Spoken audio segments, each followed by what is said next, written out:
महाभारत के सत्य और रोचक तथ्य। महाभारत परिचय और पृष्ठभूमि। रचयिता महर्षि वेद व्यास, इन्होंने बोला और भगवान गणेश ने इसे लिखा। मूल नाम जय संहिता, बाद में इसका नाम भारत और फिर महाभारत कहलाया। पर्व यानी अध्याय। महाभारत में कुल 18 पर्व हैं, जैसे कि आदि पर्व, सभा पर्व, भीष्म पर्व आदि। मुख्य केंद्र हस्तिनापुर का सिंहासन और धर्म की स्थापना। महाभारत के मुख्य पात्र धृतराष्ट्र, पांडु और विदुर। नंबर 1, धृतराष्ट्र विचित्रवीर्य की पत्नी अंबिका से महर्षि व्यास के नियोग द्वारा उत्पन्न हुए। जन्म से अंधे थे, इसलिए राजा नहीं बन पाए।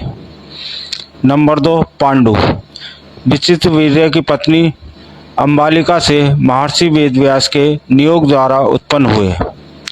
इनकी 2 पत्नियां थीं, कुंती और माद्री। नंबर 3, विदुर विचित्रवीर्य की दासी से महर्षि व्यास के नियोग द्वारा उत्पन्न हुए। दासी पुत्र होने के कारण राजा नहीं बने, लेकिन हस्तिनापुर के महामंत्री थे।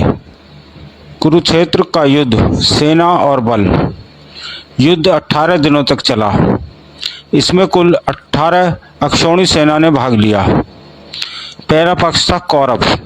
सेना का आकार था 11 अक्षौणी सेना। मुख्य समर्थक और योद्धा थे भीष्म पितामह, द्रोण, कर्ण, शल्य, अश्वत्थामा, जयद्रथ और साथ में नारायणी सेना। दूसरा पक्ष था पांडव। सेना का आकार 7 अक्षौणी सेना। मुख्य समर्थक और योद्धा थे स्वयं भगवान कृष्ण, शस्त्र न उठाने की प्रतिज्ञा के साथ। अर्जुन, भीम, नकुल, सहदेव, द्रुपद, विराट, धृष्टद्युम्न और सात्यकी। युद्ध के सेनापति कौन कितने दिन रहा? पांडव सेनापति।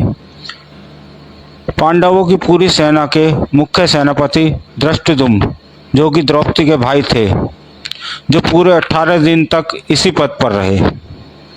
कौरव सेनापति बदलते रहे। नंबर 1, भीष्म पितामह, जो कि पहले दिन से 10वें दिन तक सेनापति रहे। नंबर 2, गुरु द्रोणाचार्य, जो 5 दिन रहे, 11वें दिन से 15वें दिन तक। नंबर 3, कर्ण, 2 दिन रहे, 16वें दिन और 17वें दिन। राजा शल्य, जो कि आधा दिन रहे। नंबर 5, अश्वत्थामा। 18 दिन के युद्ध का घटनाक्रम और प्रमुख मृत्यु। पहला दिन कौरवों का पलड़ा भारी रहा। राजा विराट के पुत्र और श्वेत मारे गए। दूसरे दिन से 9वें दिन दोनों तरफ से भीषण युद्ध हुआ। भीष्म ने पांडव सेना में भारी तबाही मचाई। 8वें दिन अर्जुन के पुत्र इरावन की मृत्यु हुई। 10वां दिन भीष्म पितामह का पतन।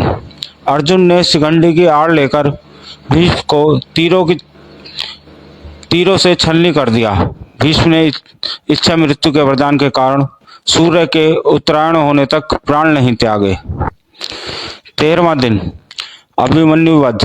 गुरु द्रोण ने चक्रव्यूह रचा। अर्जुन पुत्र अभिमन्यु ने व्यूह भेदा, लेकिन 7 महारथियों ने मिलकर निहत्थे अभिमन्यु की बेरहमी से हत्या कर दी। 14वां दिन जयद्रथ वध। अर्जुन ने सूर्यास्त से पहले जयद्रथ को मारने की प्रतिज्ञा ली थी। श्री कृष्ण ने माया से सूर्य ग्रहण करवाया और अर्जुन ने जयद्रथ का वध किया। 15वां दिन द्रोण वध। युधिष्ठिर ने अश्वत्थामा हतायती कहने पर द्रोण ने शस्त्र रख दिए, तब धृष्टद्युम्न ने उनका वध किया। 16वां दिन दुशासन वध। भीम ने दुशासन की छाती फाड़कर उसका रक्त पिया और द्रौपदी के चीर हरण का बदला लिया। 17वां दिन कर्ण वध। जब कर्ण के रथ का पहिया जमीन में धंस गया, वह उसे निहत्था पाकर अर्जुन ने श्री कृष्ण के कहने पर निहत्थे ही कर्ण का वध कर दिया। 18वां दिन युद्ध का अंत। सहदेव ने शकुनी का वध किया। युधिष्ठिर ने शल्य को मारा। भीम ने गदा युद्ध में छल से दुर्योधन की जंगा तोड़ दी। युद्ध के बाद परिणाम कौन कौन बचा? पांडव पक्ष से 5 पांडव, श्री कृष्ण और सात्विकी 7 लोग बचे। कौरव पक्ष के 3 लोग, अश्वत्थामा, कृतवर्मा और कृपाचार्य। धृतराष्ट्र के 100 पुत्रों में से केवल एक युयुत्सु बचा, क्योंकि वह युद्ध शुरू होने से पहले पांडवों के पक्ष में चला गया था।